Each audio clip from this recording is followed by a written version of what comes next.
Welcome to the club for everybody who subscribed from the last video. We're here to talk about, are Liverpool the billion-dollar brokies? As you can tell by the title, are they the billion-dollar brokies? Just seeing the value of the club continue to climb and climb and climb, and the popularity to grow. We were the #1 team in the Premier League that was watched last season. Am I here to say FSG in, FSG out? No, I'm not. And you guys know I'm not about that on this channel, and I never will be about that. For the health of the club and whatever decisions that the club makes, I am for. Are FSG a perfect ownership group? Absolutely not. And I think Boston Red Sox fans will agree with that 100%. But that's not what this video is about. This video is about what would I do to change us from the billion-dollar brokies into a competitive team. How do I fix this transfer window? If I am Hughes, if I am Michael Edwards, what would I do to fix this transfer window? Right? So if you love Liverpool content, you guys love unusual takes, you guys love hearing things that you typically wouldn't hear about Liverpool, please consider commenting, and subscribing. And then when you do, make sure you drop in the comments where you're subscribing from. Our fan base is reaching all across the world. I'm seeing Malaysia, I'm seeing Kenya, I'm seeing everywhere, Netherlands. I just appreciate all of you who are joining us on this journey. We're continuing to grow. The goal is to get to 5,000 subs. Can we do it? Can we double the numbers? I think we can, but I'm going to need your help. Join the club. Unconformed FC. What are the state of things right now, right? The state of things is we haven't signed anybody. That is the truth. And we're the only club in pretty much the top, the top 5 leagues, or if you want to call them the top 4 leagues or the top 3 leagues, it doesn't matter. We're the only ones that haven't signed anyone. Yes, Georgie is one for the future, and that deal is probably going to be done, but that's not for this summer. That's next summer, right? So if I'm a Liverpool supporter, which I am, obviously, I'm a little worried. I'm not going to lie. And how do we fix it? Because if you look at it, we've had close to 80 million in sold players, which is close to 100 million in US dollars, right? Where's that money going to go? Are we going to reinvest it? I think that we will. Spoiler alert, I actually think that we will reinvest it, but I think it's going to be really late. I think we're going to leave it very late, which I'm not a big fan of, but you also have to take in consideration whenever we have sold in the past, we've always reinvested. It's never just gone back into John Henry's pockets. Whatever, regardless of what you hear online or what you see in other channels of that, they're just pocketing it and making all the money. Believe it or not, every time that we sell players, we actually do reinvest it back into the team. I don't think we've ever not have done that. And you can see that from the previous season, last season, where we spent I believe it was, I think it was close to $100 million on our midfield, right? Which we don't really bring that up enough. We spent money last summer, so we can't say that we haven't. And now we've moved a lot of these fringe players off that we know is never getting anywhere near close to the first team. A lot of them actually don't even have Premier League experience, and we've moved them on for close to $100 million. What do we do with this money, knowing FSG's track record of whatever you sell, you can spend? Let's jump right into it. So I'm going to do some graphics here, guys. Bear with me. But this is our starting 11 right now, right? You have Alexander-Arnold, Trent on the right-hand side. We know that's never going to change. Or let's hope it doesn't change for now, which is going to be a part of my plan in fixing this window, right? We'll talk about renewing the big 3 in a second. Whether you want to renew them or not, I'll give my perspective on that. We have Konate there, who I think has done a really good job of solidifying himself in that spot over the past weekend, with Kwanzaa, really not being up to snuff the way that Slot really wants him to be. And Konate has done a really good job to come in and solidify himself as a solid defensive center back and not so much as a ball playing center back, which I think Slot would rather have, but I think he'd rather have the defensive solidity more than the guile and agility in the back. And I think he'll learn that, be it in the Premier League, that we're not going to always have to be able to play pretty, right? Alisson is here for now. With Georgie coming in, I don't know if he's told the club that he would like to leave. I don't know what the situation is, but I find it very interesting that we are deciding to reinvest into a keeper so early. And Allison is only, I want to say, 31 years old, right? Which also tells me that Callagher may be on his way out as well. And if we're getting 30 million for Sepp Vandenberg, I have a strong feeling that we are going to get close to 40 or 50 million for Callagher, who is shown to be a proven goalkeeper in the Premier League. VVD is in the twilight of his career, whether we want to admit it or not. 32 years old with a football body. It just doesn't last that long. Our bodies are not meant to do this for prolonged periods of time. It's basically since we were children all the way up until his age right here. We will see that decline, but I think he does earn another contract. Robertson is having a similar type of effect with his body, and for many people don't believe Tsimikas is good enough. So that's where I start. We are going to buy a two birds, one stone approach. I'm going to be realistic with this one. Two birds, one stone approach. I think you bring in a center back that can play both left back and center back, right? That's what I think. I think that's what you have to do. If you're Liverpool, this is what you're going to do. You have to bring in someone that can fill in for VVD on that left-hand side and fill in for Robertson on that far left-hand side. We know Gomez might be on his way out, which is very, very unfortunate and not something that I thought would end up happening, but it's happened, right? And so I think that actually may be priority number one for Liverpool this transfer window, if they're looking to fix this thing, is bringing in a center back. Believe it or not, I know a lot of people say we need a DM. We do. We do need a DM. But and the state of things with Vandenberg leaving, with Gomez potentially on his way out, with Kwanzaa kind of in question or whether or not, if he fits into the system or not, if Slot, favors him or not, we don't know, right?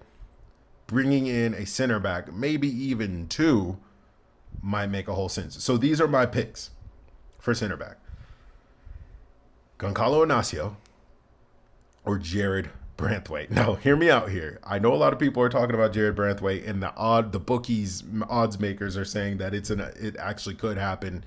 I don't think it will happen, but why I think it makes sense are because of these main things.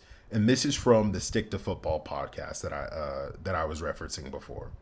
Rafa brought up a very, very interesting point, that a lot of players decided actually not to come to Liverpool FC because of the city of Liverpool itself. He said he lost so many players, including Nemanja Vidic, to Manchester United, or even Xabi Alonso, we've come to figure out, had a pre-contract with Arsenal, because Liverpool just isn't a international city like that, where Manchester has an international airport. London obviously is one of the biggest cities in the world and where everybody wants to be. And from what Rafa was kind of explaining on this podcast, it's such an interesting listen. If you guys get a chance, listen to that podcast. Rafa was bringing up how girlfriends and wives were actually swaying players away from joining Liverpool. I think that still holds true today, unfortunately. That I think a lot of players, and I know it doesn't make sense for us fans. Why would you go to a different situation? Why would you go to Chelsea, Caicedo, Lavia, over Liverpool? A much better footballing situation, better for your career. Sometimes it's not on the pitch that persuades these players. Sometimes it's off the pitch. And that's why when Madrid comes calling, beautiful city, fashion capital, business capital, Barcelona, same thing. When these teams come knocking, these players, they go. Because, let's be honest, Liverpool is no San Sebastian. Liverpool is no Madrid. Liverpool is no Barcelona, beautiful beaches.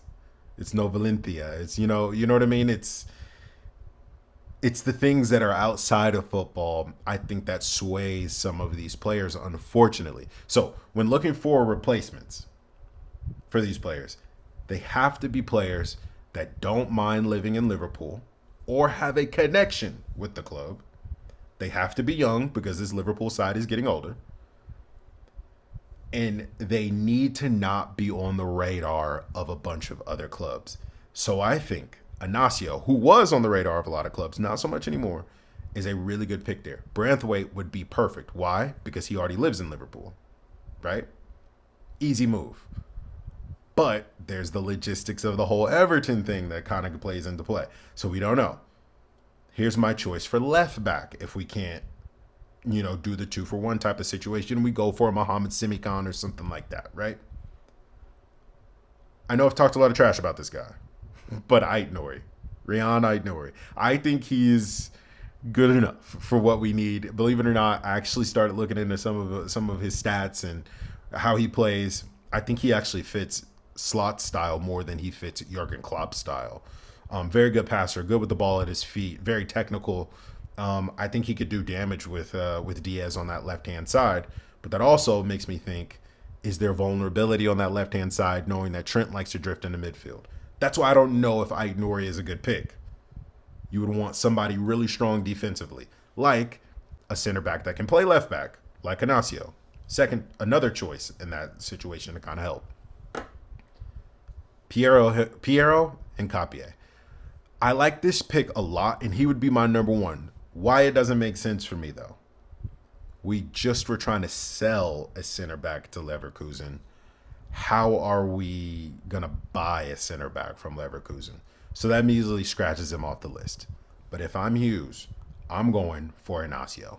If I had to pick one out of those guys, I'm going for Inacio. And I'm hearing we can get him for even cheaper than what we were supposed to get, 35, 40 million.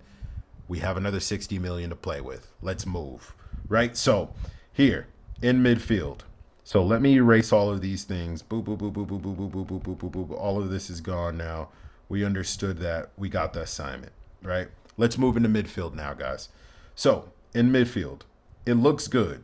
Sabo, Elliott, McAllister, Bajcetic if he sticks around, Endo as depth, and Trey and Yoni. I'm hearing that he's impressing the staff all ton, and I think he'll get a lot of game time.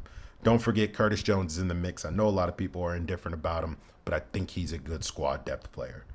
This position right here with Ryan Gravenberch, I think he plays that 6 very well, but I also think it would be smart for us to bring in an experienced defensive midfielder that can play in tandem with Ryan in and out of the side, because we don't know what the injuries are going to look like. We got a long season ahead of us. We're back in the Champions League, baby.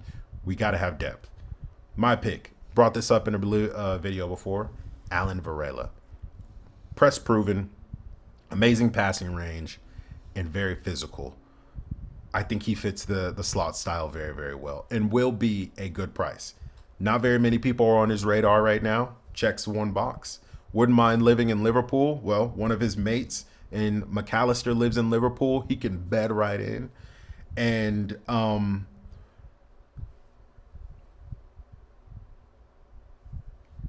is young, right? Young. He's only 23 years old. So I think he fits into this mix really well. If some of these players decide to leave, say Endo decides to go, we have a backup there and we still have depth there, right? So let's talk a little bit more about, oh my word. Awesome. Now let's talk about the attack. There's one name. Gordon. Anthony Gordon. Anthony Gordon is one of the names on my list that I feel like could be an heir apparent to Mohamed Salah. Why do I bring up Mohamed Salah in this? Because I think Mohamed Salah leaves at the end of this season, unfortunately. I think we will need a dynamic player, a player that can grow into a world-class player. And I think Anthony Gordon ticks all of the boxes that I mentioned before. Liverpool local, wants to be at the club. I think he will actually be a part of a Joe Gomez deal to Newcastle. And is young and isn't on anybody else's radar. Fits the bill for me. I think he can play on that right-hand side. I think he can play on the left-hand side. I don't think it matters with Anthony Gordon. As long as you give him the keys to the kingdom, you let him play with Trent, I think there'll be some damage done. And that's how I fix this window. But let's be realistic. We probably will bring in one, maybe two of these signings. That's my list right there. If it was my way, we'd sign these 3 players right now. Gordon is probably going to be big money. Probably going to be 70, 80 million of that. Alan Varela, I can see coming in at 30, maybe 40. And same thing with Inacio. And I think that's a good window. It's about what we spent last season in the window. And then it's offset by a lot of these outgoings. And really, the true spendage is probably only about 30 or 40 million, which I think our stingy ass owners would be able to at least cough up. I hope so. Right? So I do think Liverpool make a splash this transfer window. Expect scenes on deadline day. I don't know if they're going to be good. I don't know if they're going to be bad. But expect scenes. Make sure you guys subscribe to the channel so when all of this craziness goes down, we can all talk about it, have a discussion. But let me know what you guys think in the comments. Do these 3 signings, Varela, Inacio, and Gordon, do they ring a bell for you? How would you rate that window if in this last week we got all 3 of those in? Is that a 10 out of 10 window or do we need more? I don't know. Let me know what you guys think. We will see you on the next one. Don't forget to comment. Don't forget to subscribe. Share this with your other Liverpool friends, family. Let's continue to grow this community. We march on to 5,000. We'll see you guys in the next one. Peace. Boom.